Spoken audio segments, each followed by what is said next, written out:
দক্ষিণ কামৰূপৰ হুণ্টলিত আৰক্ষীৰ অভিযান দীৰ্ঘদিন ধৰি যি অবৈধ মাদক দ্ৰব্য ব্যৱসায়ে এলেকাত নষ্ট কৰি আছিল সেই ব্যৱসায়ক ৰখোৱাৰ বাবে বৃহস্পতিবাৰে সন্ধিয়া বকু থানাৰ ভাৰপ্ৰাপ্ত বিষয়া মুন্না পাছনিৰ নেতৃত্বত আৰু হুণ্টলি আৰক্ষী চকীৰ ভাৰপ্ৰাপ্ত বিষয়া অপূৰ্ব কলিতাৰ সহযোগত আৰক্ষীৰ দলে অভিযান চলায় গোপন খবৰ পোৱা মাত্ৰ আৰক্ষীয়ে এলেকাটো ঘেৰাও কৰি বিলাতী সুৰাৰ ভৰ্তি বস্তা ভৰ্তি মাদক দ্ৰব্য জব্দ কৰে লগতে এজন অবৈধ মাদক দ্ৰব্য ব্যৱসায়ীকো আটক কৰে এই অভিযানত স্থানীয় লোকসকল বিশেষকৈ চৰচাপৰি যুৱ ঐক্য মঞ্চ অতি সন্তুষ্ট কিয়নো যোৱা 21 জুন তাৰিখে তেওঁলোকে মাদক দ্ৰব্য মুক্তিৰ দাবীত থানাত লিখিত অভিযোগ দিছিল মাত্ৰ এক সপ্তাহৰ আগত আৰু তাৰ পাছতে আৰক্ষীয়ে দেখুৱালে তৎপৰতা দীৰ্ঘদিন ধৰি মাদক দ্ৰব্যৰ বাবে এলেকাটোৰ সামাজিক আৰু শৈক্ষিক পৰিৱেশ বেয়া হৈছিল এতিয়া আৰক্ষীৰ এই অভিযানৰ পিছত সকলোৰে আশা হুণ্টলি অঞ্চল নিচামুক্ত হ'ব আৰু নতুন পৰিৱেশত আগবাঢ়িব স্থানীয় লোকসকলে বকু আৰু হুণ্টলি আৰক্ষীলৈ ধন্যবাদ জ্ঞাপন কৰিছে আমি চৰচাপৰি যুৱক মঞ্চৰ তৰফৰ পৰা এসপ্তাহ আগতে হুণ্টলি আৰক্ষী চকীত মদৰ বিৰুদ্ধে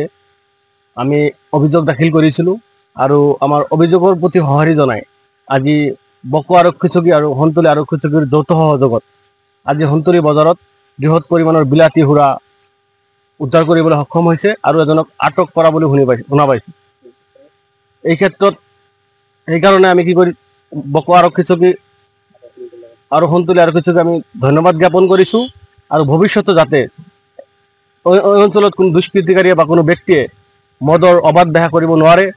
তাৰ বাবে হুণ্টলি আৰক্ষী চকীক দৃষ্টি নিক্ষেপ কৰিবলৈ আহ্বান জনাইছোঁ যেহেতু আমাৰ সম্পূৰ্ণ